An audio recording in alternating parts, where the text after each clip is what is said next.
και είναι πολύ πιο δύσκολο με λίγα λόγια να περιγράψει κανείς μια πολυσχηδή, ταλαντούχα και τόσο σημαντική προσωπικότητα όπως είστε εσείς. Ξέρετε ότι υπάρχουν, το ξέρετε πολύ καλύτερα, το ξέρουμε και όλοι μας, ότι υπάρχουν άνθρωποι οι οποίοι δίνουν υπόσταση στη θέση την οποία κατέχουν και άνθρωποι οι οποίοι υποστασιάζονται οι ίδιοι από την καρέκλα στην οποία κάθονται. Εσείς είσαστε μεταξύ των πολύ ολίγων εκείνων οι οποίοι πραγματικά δίνουν αξία στο αξίωμα το οποίο κατέχουν.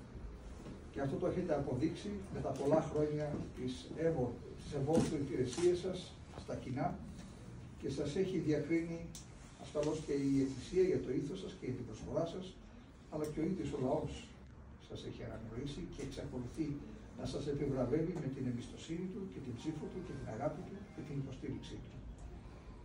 Η δική μας σχέση δοκιμάστηκε στα δύσκολα χρόνια, όταν ήμουν απλά ένας ηγούμενος της Θεολογικής Σχολής της Χάλκης και ο κύριος Κυρίζογλου, μεταξύ όλων των άλλων ευεργεσιών που ήταν πράγματι υποστηρικτής της Εκκλησίας, όχι εδώ μόνο της τοπικής Εκκλησίας, της σειράς Μητροπόλεως, Νεαπόλεως και Σταυροπόλεως, αλλά εκφράζοντας το πραγματικά οικουμενικό πνεύμα του Ελληνισμού και της Ορθοδοξίας, προστρέχατε και προστρέχετε, και είμαι σίγουρος στο μέλλον θα το κάνετε, σε κάθε ανάγκη του Ελληνισμού και της Ορθοδοξίας, ακόμη και εκτός Ελλάδος.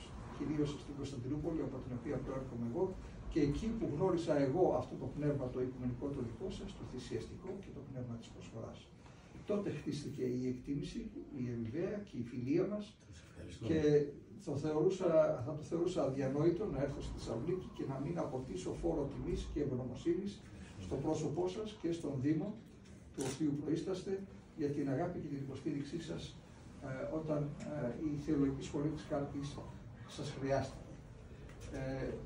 Εύχομαι ο Κύριος να σας χαρίζει υγεία. Νομίζω ότι ό,τι καθήκοντα σας αναθέτει το έθνος και ο ίδιος ο λαός, το παίρνετε πάρα πολύ σοβαρά και εργάζεστε και δεν το αισθάνεστε ως ένα αξίωμα ούτε δάφνες επί των οποίων αναπαύεστε, αλλά ως μια υποχρέωση επιπλέον να δουλέψετε ακόμη πιο σκληρά. Η Εκκλησία αυτό που μπορεί να κάνει είναι να προσεύχεται στον Κύριο, να σας χαρίζει υγεία και δύναμη και σε εσάς και στην οικογένειά σας να ανταπεξέρχεστε στα δύσκολα καθήκοντα τα οποία έχετε και είμαι σίγουρος ότι θα ανανεωθεί η θητεία σας σε όλα τα επίπεδα τα οποία αναφέρετε και πανελλαδικά και εδώ τοπικά. Πραγματικά οι μεγάλες προσωπικότητες δεν προέρχονται από τζάκια τα οποία έχουν γεννηθεί μέσα στην πορφύρα, οι λεγόμενοι πορφυρογέννητοι, αλλά προέρχονται οι μεγάλες προσωπικότητες από δύσκολα πόστα, από δύσκολες περιοχές, από ανθρώπους που δεν είχαν ποτέ τίποτα στη ζωή τους δεδομένο, αλλά δούλεψαν, εργάστηκαν σκληρά και αναδείχθηκαν μέσα από την πάλη και στη δυσκολία και ανέδειξαν τα χαρίσματά τους και τα προσόντα με τα οποία τους έχει κοσμήσει ο Κύριος. Είστε μεταξύ αυτών, δεν είστε απλά ένας διαχειριστής εξουσίας, είσαστε γεννημένος άνθρωπος με ηγετικά προσόντα και αποτελείτε παράδειγμα και στις επόμενες και στις νεότερες γενιές. Εμείς σας ευχαριστούμε και σαν Εκκλησία και σαν Έλληνες και σαν Ορθόδοξοι. Ο Θεός να σας έχει καλά. Σας ευχαριστούμε πάρα πολύ και σας καμαρώνουμε, να ξέρετε. Σας αγαπάμε. Ευχαριστώ. Θα ήθελα να σας προσφέρω και εγώ τα ταπεινά μου αναμνηστικά τώρα. Μιλήσατε για επετείους προλίγου και εμείς γιορτάσαμε το 22 πριν από 2 χρόνια την επέτειο των 100 ετών από την ίδρυση της Αρχιεπισκοπής μας. Και εμείς είμαστε νέα Εκκλησία, όπως είναι νέος ο Δήμος, νέα γειτονιά, νέα Μητρόπολης. Είμαστε νεολαία, έτσι να... Άλλωστε 100 χρόνια είναι 10 δευτερόλεπτα στην Εκκλησία, εσχατολογικός επιμετώμενο. Και τι είναι 100 χρόνια μπροστά στη Θεσσαλονίκη που είναι 2.000 μετά την Εκκλησία.